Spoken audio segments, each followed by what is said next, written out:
샬롬, 말씀과 함께 새로운 날 시작합니다. 기도하겠습니다. 사랑하는 주님, 오병이어의 기적을 경험했어도 더 큰 기적을 계속 찾고 있던 사람들처럼 헛된 것을 구하는 사람 되지 않기를 원합니다. 말씀 앞에 나오는 이 시간, 헛된 것이 아닌 참 생명 되시는 예수님을 얻고 누리는 시간 되게 하여 주시옵소서. 예수님의 이름으로 기도합니다. 아멘. 아멘. 자, 여러분, 누가 내 살과 피를 먹고 마셔라, 누가 이렇게 얘기하면 우리 깜짝 놀라지 않겠습니까? 끔찍하다, 엽기적이다, 이런 표현 하지 않겠어요? 오늘 본문에서 예수님이 이런 말씀을 하세요. 유대인들이 수군냅니다. 당연하겠죠.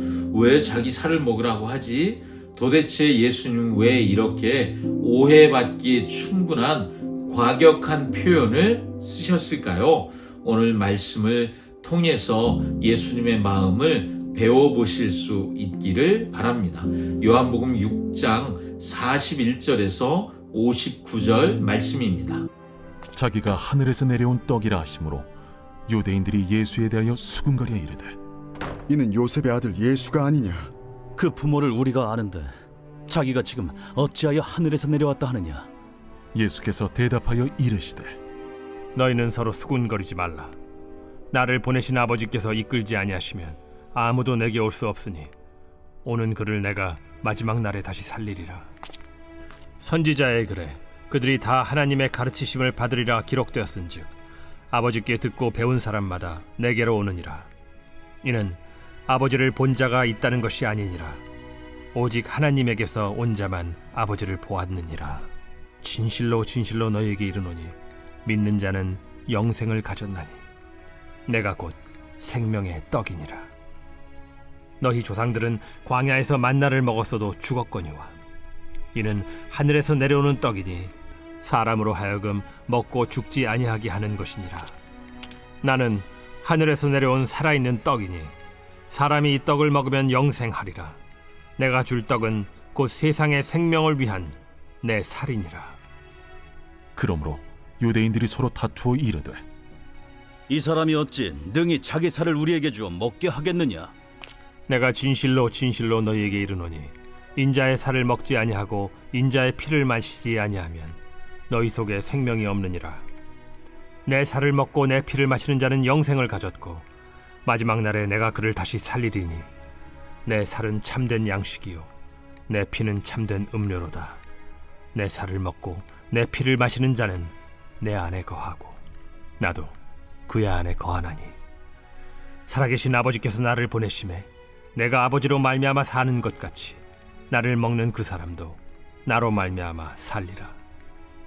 이것은 하늘에서 내려온 떡이니 조상들이 먹고도 죽은 그것과 같지 아니하여 이 떡을 먹는 자는 영원히 살리라. 이 말씀은 예수께서 가버나움 회당에서 가르치실 때에 하셨느니라. 아멘. 예수님이 나는 하늘에서 내려온 떡이야 라고 말씀하셨을 때 사람들이 수군대기 시작합니다. 그들의 논리는 간단합니다. 우리가 저 사람의 부모도 알아요. 요셉과 마리아도 알고 또 어떻게 자랐는지 아는데 뭐 하늘에서 내려왔다는 거야? 무슨 뚱딴지 같은 소리야? 이렇게 이해를 했다는 거죠. 그들은 예수님의 인성, 사람의 모습은 기억하고 있습니다. 그렇지만 예수님의 신성, 하나님 되심을 그들은 받아들이지 못하는 거죠. 여러분, 익숙함이 믿음을 방해할 수 있어요. 내가 익숙하게 살아왔던 환경, 생각, 마음, 이것이 예수님을 믿는 것을 방해할 수 있다는 거죠. 예수님이 44절에 말씀하세요. 아버지께서 이끌지 아니하시면 아무도 내게로 올 수 없느니 믿음은 내 지식, 내 판단으로 예수님께 가는 것이 아닙니다. 하나님이 가르치시고 이끌어 주셔야만 예수님이 깨달아지고 믿어지는 거죠. 그러므로 믿어지는 것 자체가 기적입니다. 여러분, 우리가 어떤 은혜를 누립니까? 믿어지잖아요. 이것이 기적이에요. 저에게도 여러분에게도 생각해 보세요. 우리가 어찌 그리 사람을 쉽게 믿어주는 사람입니까? 우리 아니잖아요. 그런데 믿어진다. 기적이죠. 자, 예수님이 다시 한번 선포하세요. 내가 곧 생명의 떡이다. 예수님이 못 알아들으시니까 반복해서 말씀하십니다. 여러분, 똑같은 얘기를 계속 듣는 것 같으세요? 내가 못 알아들어서 나에게 정확히 말씀하시나 보다. 여러분, 이렇게 이해하십시오. 만나는 잠시 배고픔을 해결할 수 있을 뿐이죠.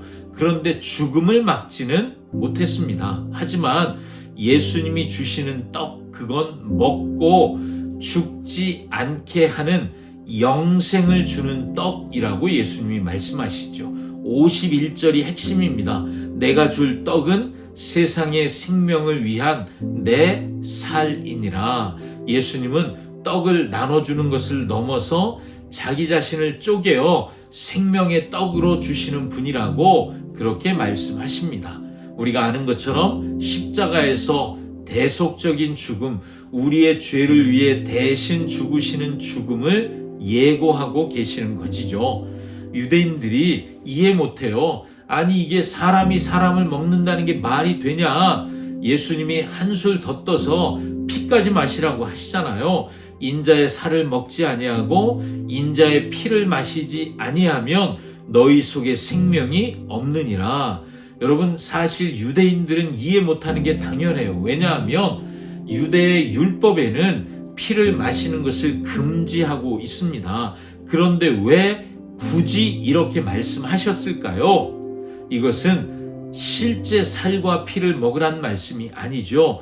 예수님의 십자가의 희생, 그것을 온전히 받아들이고 먹는 것처럼 받아들이고 믿으란 말씀입니다.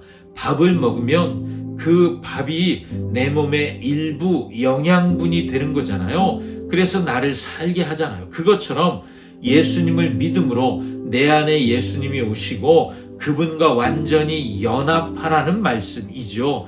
내 안에 거하고 나도 그의 안에 거하나니, 이것이 성찬의 신비이자 구원의 본질입니다.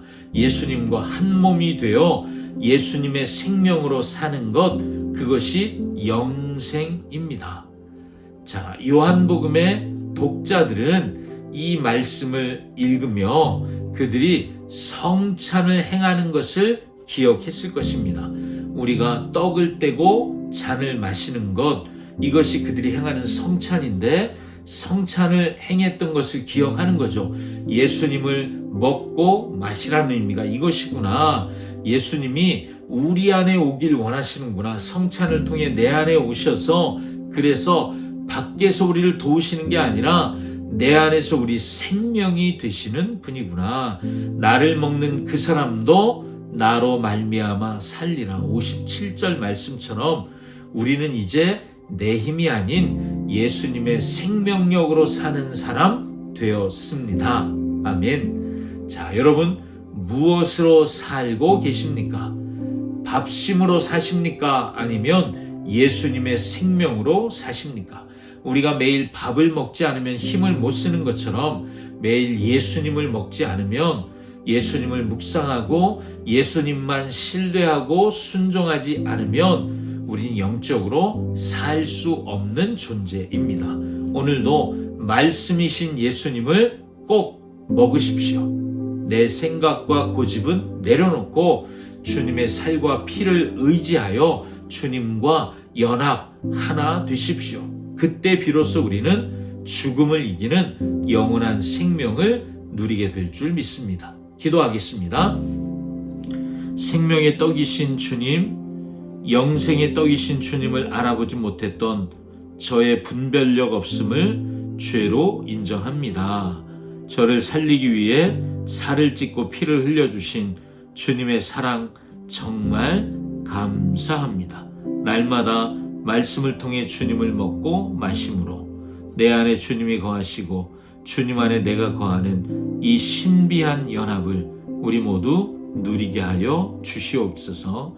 예수님의 이름으로 기도합니다. 아멘. 아멘. 말씀과 함께 행복한 날 되세요. 샬롬.